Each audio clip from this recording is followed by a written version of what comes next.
con la venia de la presidencia, compañeras y compañeros diputados. Esta es la primera sesión de la Cámara de Diputados del segundo periodo ordinario del primer año del ejercicio de la 62ª legislatura. Durante los próximos 3 meses, esta soberanía tiene la responsabilidad de avanzar en la armonización del marco legal que rige a los diversos sectores de la sociedad mexicana. Hay temas relevantes en la agenda legislativa que creemos pueden ser desahogados, por ejemplo, la aprobación a la nueva ley de amparo. Es una realidad que se han dado acontecimientos relativos al sistema de impartición de justicia que nos obligan a generar piezas legislativas acordes a los nuevos tiempos y que respondan a las demandas ciudadanas de tener una justicia imparcial que respete los derechos humanos, apegada a derecho y que no admita fabricación de pruebas ni montajes. Asimismo, tenemos la responsabilidad de hacer las modificaciones a la Ley General de Educación en razón de los cambios aprobados al artículo 3 de la Constitución Política de los Estados Unidos Mexicanos. En este sentido, la reforma educativa tiene el propósito de modernizar el sistema educativo, reforzar la evaluación de los docentes con el propósito de que puedan actualizarse, lo que beneficiará a ellos y a sus alumnos. Los legisladores del Partido del Trabajo reafirmamos nuestro compromiso de analizar las propuestas que formen parte de la agenda de las fuerzas políticas aquí representadas. Con lo anterior, queremos decirles que el Grupo Parlamentario del Partido del Trabajo manifiesta que no avalará ninguna reforma que signifique lesionar el nivel de vida de los mexicanos, en particular de los que viven en condiciones de pobreza y pobreza extrema.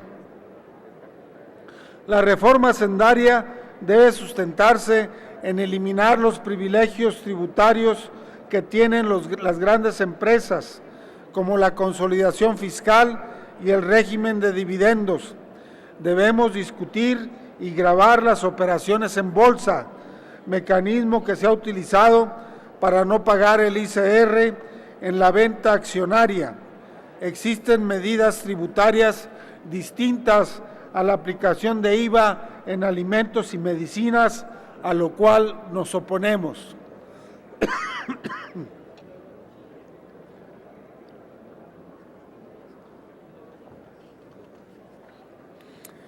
Tampoco apoyaremos cualquier iniciativa que privatice la renta petrolera, la cual es propiedad de la nación, como claramente se establece en el artículo 27 constitucional. Los recursos del subsuelo deben servir para el desarrollo nacional y no para que se fuguen como utilidades de empresas transnacionales.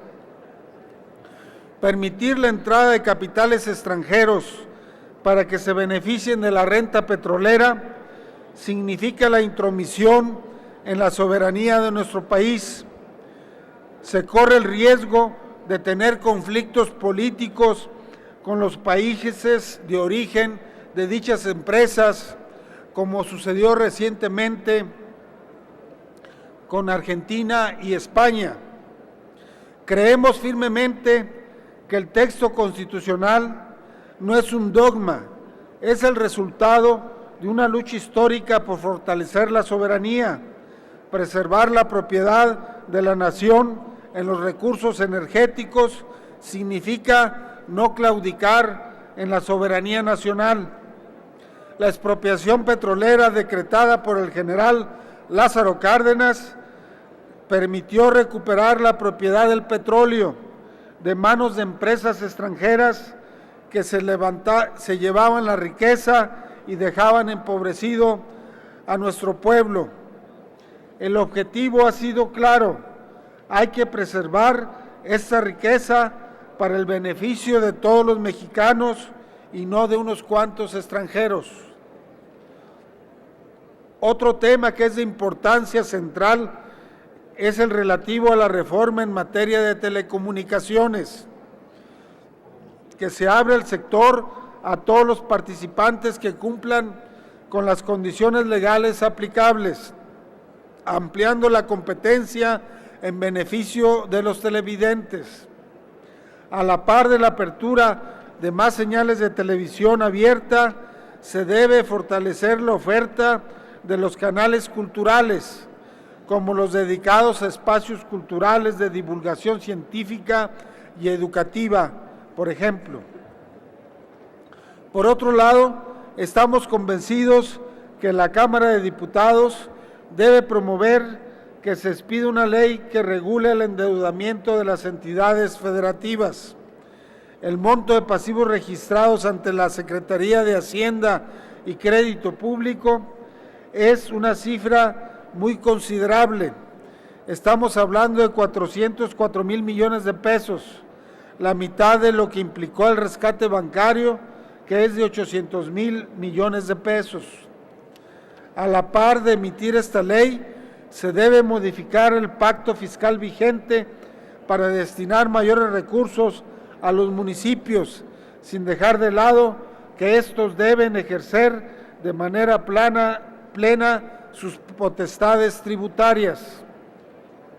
En general, pensamos que la reforma energética y la reforma hacendaria deben ser tratadas con toda la profundidad y con todo el rigor analítico que implican este tipo de modificaciones al marco constitucional vigente. No podemos permitir que se busque aplicar un proceso fast track para aprobarlas. Tenemos el tiempo suficiente para realizar las reuniones, foros de consulta con los sectores afectados para constituir una propuesta que beneficie a las grandes mayorías. Compañeras y compañeros diputados, nos mantenemos firmes en la defensa de nuestros derechos para no ser condicionados para aspirar a un México más próspero, sin la cooptación de adeptos ni la compra de votos. Promoveremos modificaciones a la legislación electoral para erradicar que lucrando con la pobreza de la población se compre el voto, sin importar el mecanismo para hacerlo. Por otra parte, nos mantendremos vigilantes en la transformación de las instituciones. En esta nueva etapa de cambios en el poder, debemos ser cuidadosos, pues el tiempo ocupado para tales procesos y la ejecución de la gran gama de los programas sociales corren el riesgo de no ser aplicados correctamente para la población más necesitada. Vigilaremos muy de cerca las acciones anunciadas por el Ejecutivo Federal, en específico el apoyo para jefas de familia y la Cruzada Nacional contra el Hambre, los cuales fueron dados a conocer como parte de la política en materia social que implementará el Ejecutivo Federal.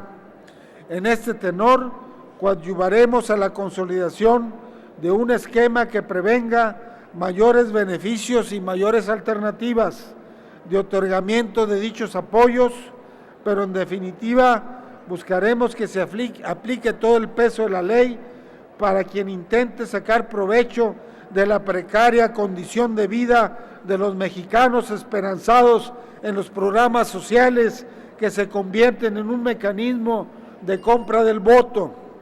Termino, diputado presidente.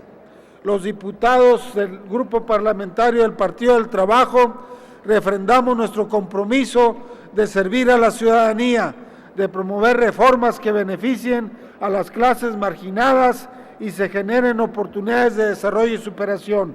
Es cuanto. Muy bien, don Ricardo.